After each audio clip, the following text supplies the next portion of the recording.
Hello everyone and welcome back to the Sports Porch. I hope you are all doing well and welcome back to another episode in my NFL Power Rankings and Team Breakdowns series. Guys, we are exactly 30, getting ahead of the gun there a little bit, days away from the NFL season. Today is going to be the Philadelphia Eagles. Now this may ruffle some feathers. I'm not sure how exactly the NFL community as a whole views the Eagles. I feel like people are either really high on them or really not.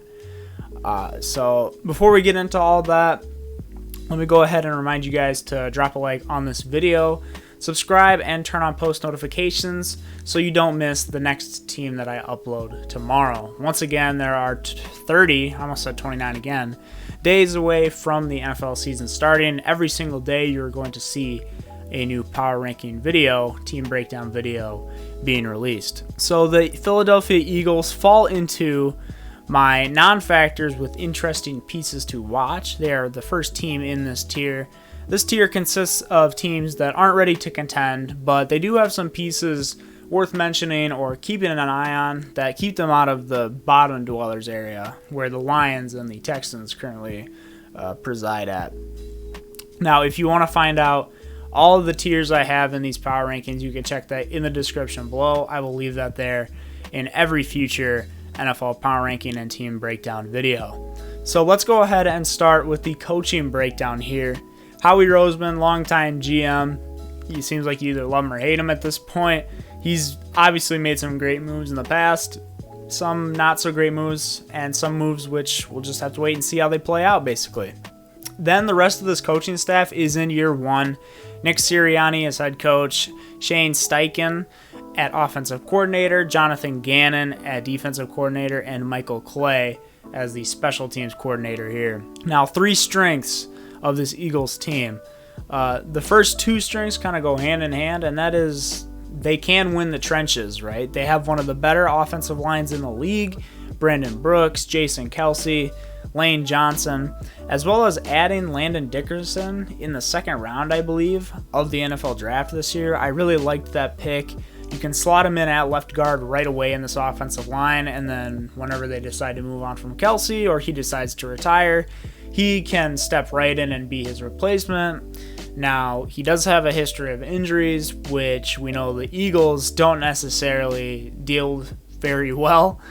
But we'll see how it goes with him. Hopefully, starting at left guard this year, he can get a little more accustomed to the NFL. And potentially, he could take some center snaps as well. We'll just have to see how the rotation plays out there. Potentially, if Kelsey goes down for a week or two. So we'll see what happens there. Along with that, they do have a nice running back room. Miles Sanders is the obvious number one here. You've also got Kerryon Johnson, which I thought was a really good pickup for them in the backfield. And then they drafted a guy who I will mention in the fantasy section of this video. So another positive of this team is the other side of the trenches, the run defense, which should be very good this year as well. Fletcher Cox, Brandon Graham, Javon Hargrave, all names that are going to contribute to this Eagles rushing defense. And I think they should be very good at that spot as well. Along with that, they have Zach Ertz and Dallas Goedert at tight end, which gives them a very nice 1-2 punch there, even if Goddard seems to be taking his job day by day. I have seen that Ertz apparently wants out of Philly, which it makes sense. I don't think they're going to be able to contend this year, as obvious by my rankings of them. So seeing Zach Ertz potentially go to a team with real Super Bowl aspirations and get traded throughout the season is something I think is more likely to happen than not. So then some weaknesses for this team. I think Nick Sirianni is a weakness.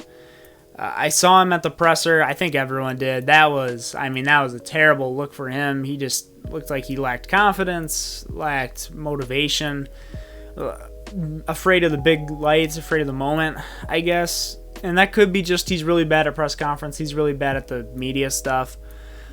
I didn't think that it was a very good look. And along with this, just the hire in general confused me a little bit because they move on from Carson Wentz in the offseason, which is fine. I don't have a problem with them making that decision. But when you move on from Carson Wentz and the coach that you hire was the offensive coordinator for the Colts, who just had Frank Reich on their team a year ago, it really does feel like they made that hire for Carson Wentz to try to appeal to him, to, I guess, improve his chances and improve his level of play for next year. So now it kind of feels like there's a little bit of a disconnect between the coach and the team objectives already, because I do think that Nick Sirianni was brought in for Carson Wentz, and obviously he's not going to be here this year, and who knows, I mean, Carson Wentz already has a foot injury there. Maybe the Eagles will win that trade in the end. So there's that. Also, the quarterback room isn't the best, and yes, that is including Jalen Hurts. So there are going to be Eagles fans who get very mad at me for this. There are Eagles fans who are ride or die for Jalen Hurts. I totally get that. He is a confident dude. He has really great leadership. You can tell he is a hard worker from all accounts that I've heard. All that stuff is great. But if you turn on any of his tape from last year, he's what people think Justin Fields was at Ohio State this year. He is a one-read guy. He sees his one read, not open, he'll tuck and run. And that was consistent throughout all of his starts last year. So that's going to be a big thing to get over the edge with for Jalen this upcoming year, especially now that teams have that tape on him. They've had a full offseason to be able to cover him and to be able to exploit those weaknesses.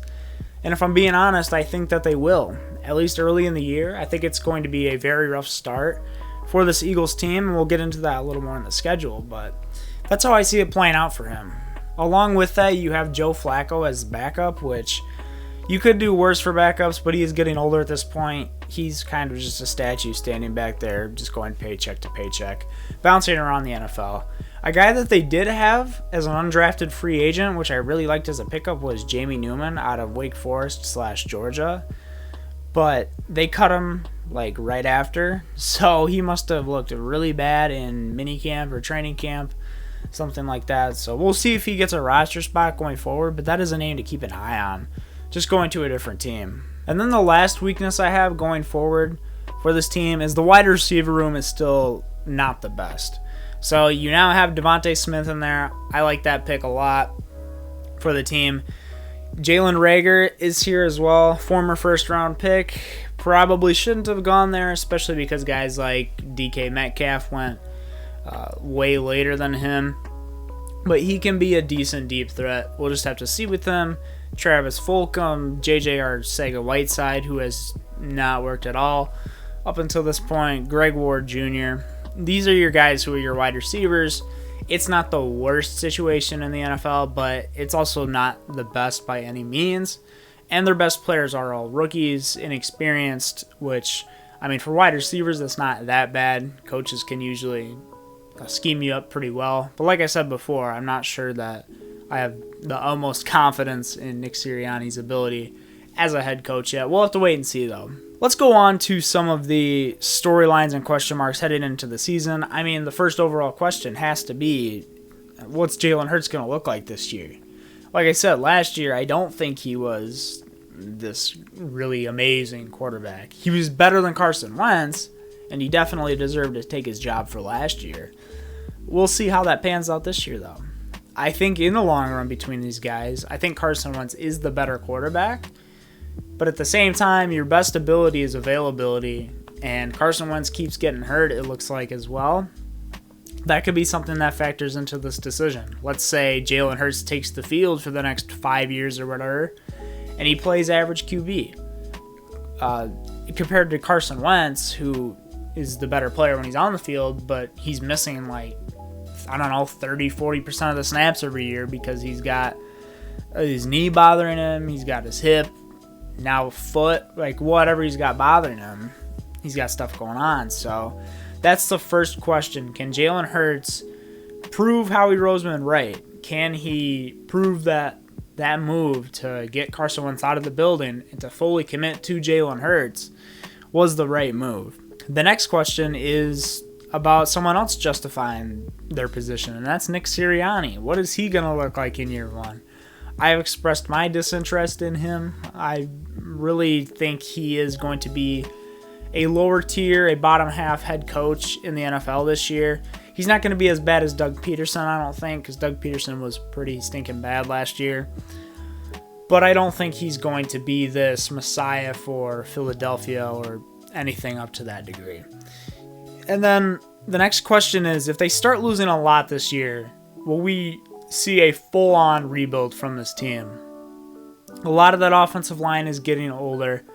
Key players on both sides of the ball are getting older for this team, but they're also in the NFC East, so they always kind of have a chance to realistically compete. So I am curious as to what the true direction of this team is going forward. If Jalen Hurts looks great, but the team record is bad, are they going to offload everybody? Are they going to fully commit to him and try to build for next year, as early as next year? Or are they going to say, hey, this is a 2-year rebuild, we're definitely going to need at least another year with a high draft pick in order to make this thing work? Or are they just going to say, screw it, we're Super Bowl contenders next year and just trade for everybody and sign a bunch of big-name free agents? That'll be an interesting question. We'll have to wait and see till the season to see what happens there. The 3 key players I have for this team, the first 2 are pretty simple, Jalen Hurts and Devontae Smith. Those 2 guys are their biggest offensive threats, theoretically, besides maybe Miles Sanders and that running game. They brought Devontae Smith in here for a reason. He is kind of the perfect complement to Jalen Hurts, and they had a little bit of experience with each other at Alabama. It was not much, but that connection is there a little bit. And Devontae Smith is one of, if not the best separator overall in this NFL draft class. I know people will complain about his size, and he's only 170, he's only 165, he's only 160, whatever. It doesn't matter if the guys can't touch him off the line of scrimmage, and within 5 to 15 yards, Devontae Smith is probably one of, if not the best receiver in this entire class. I'm a big fan of him.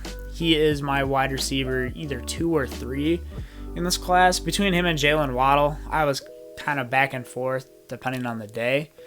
And then for Jalen Hurts, we talked about he basically gives this team hope, make or break, and he really is the catalyst of the new Eagles' direction, whatever that may be. If they decide to blow it up and go into a big rebuild, where they draft a quarterback high next year, whether they get BPA, best player available in the draft next year, and they go, let's say like 7-9 now? 7-10, I think. Like I said before, that new schedule thing is really messing me up. Do they commit to this team long term? We'll have to wait and see. And then my last guy is Darius Slay on the defensive side of the ball. That's another thing I could have mentioned. The secondary isn't quite the best, but they do have guys like Anthony Harris and Darius Slay. But it is a very thin secondary group, so it's very top heavy. Guys like Darius Slay are going to have to play really well. Not going to have to play an injury-free season, basically. So we'll see how well Darius Slay does this year. He was kind of slightly above average last year. Not quite what he was at Detroit. So hopefully he can get back to that Detroit form because he was an outstanding player there. So my 3 best fantasy players for this team, Jalen Hurts. I think even if he is bad this year, I think his statistics are going to be very good. I think he's going to get his yards. He's a threat in the running game as well, which really helps for his fantasy status. I think he could even be a top 10 drafted quarterback in most leagues, simply because of the fact that that he's going to be the full starter for the entire year. I mean, his backup is Joe Flacco. He's not going to be seeing the field. Next up is Devontae Smith. I think he is going to get a lot of touches from Jalen Hurts because Jalen Hurts, I think, has that limited processor, at least right now. He's going to look to guys like Devontae Smith right away. He's going to be looking to get him the ball. And I think with how easy it is for him to get open, or at least how easy I think it's going to be, for Devontae Smith to get open within 5 to 10 yards, especially if you're in a PPR league. I mean, that's going to be easy money for you every single week. You're going to see Devontae Smith get like 10 points just from his catches alone.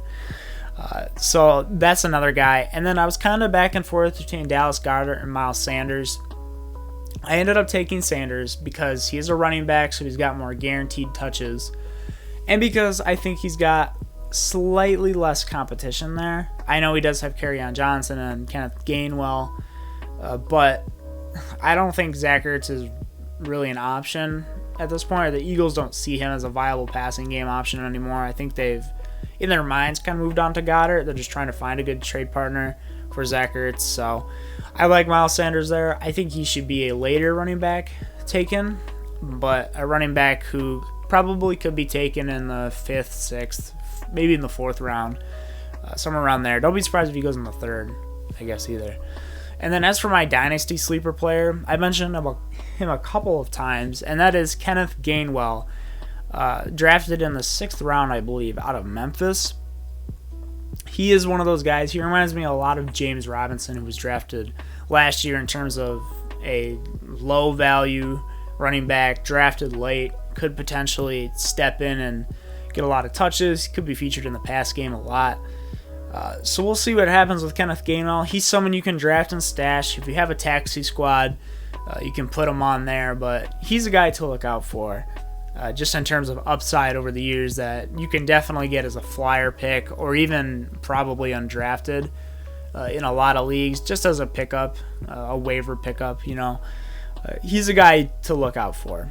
Now, moving on to the schedule overview and win-loss prediction for this team. They do have technically the easiest schedule in the NFL. Some key games for them: Week 8 at Detroit. I feel like that's very winnable for them, but we will see. Week 12 at the Giants. Week 15 versus Washington. And basically Week 15 through 18, where they go up against all NFC East opponents then. That will be a very important part of the schedule in terms of their playoff seeding, depending on especially how well they're doing throughout that year. It's going to be, I think, fascinating to see how hard they play in those games, if they do look bad like they did last year, you know, just to play spoiler to their divisional opponents. So we'll have to see with that. My prediction for them is 4-13. I think they're floored. They could easily only win one game this year and be in the running for the number 1 overall pick, but I think that's less likely to happen. My ceiling for them is 8 wins. You know, if everything goes right with Jalen Hurts, if the running game is just absolutely fantastic, if the secondary can hold up their end of the bargain, I could see this being a decently competitive football team. And in the NFC East, I mean, 8 wins is a stinking playoff spot, it seems. So the Vegas over-under is 6.5 wins. I would take the under comfortably there because, like I said, I have them going 4-13. It just depends on how Jalen Hurts is. And that's kind of my overall statement, my closing thoughts on this Eagles team.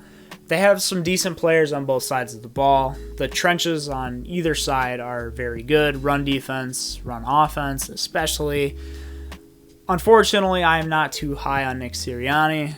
I'm not the biggest Jalen Hurts fan, although I do understand where his praise comes from. This is a big part of it for me. Quarterback and head coach are the 2 most important positions on a football team. Yes, I count head coach as a position. And also their wide receiver room isn't the best either. So I'm not sure how much is going to be in the passing game there outside of the occasional Jalen Reagor deep bomb by Jalen Hurts or Devontae Smith picking up 3 yards from bubble screens and slant routes every single other play. So this team is going to depend on the trenches a lot. I think they're going to run the ball a lot more than people realize with Jalen Hurts being there. And there's going to be a lot of option stuff that I'm interested to see in with Jalen Hurts as an athlete, just in general. So those are my thoughts on the Philadelphia Eagles as a whole. What do you guys think of their ranking? Do you think I have them too high? I can certainly see how people think I have them too low. Let me know what you think of the Eagles in the comments section below. Just once again, a reminder, every single day until the NFL season, there's going to be a video like this, giving my thoughts on a team, break them down in this power ranking format. So please subscribe, hit the bell if you don't want to miss any of that. And with all that being said, thank you so much for watching, and I will see you guys on the next one.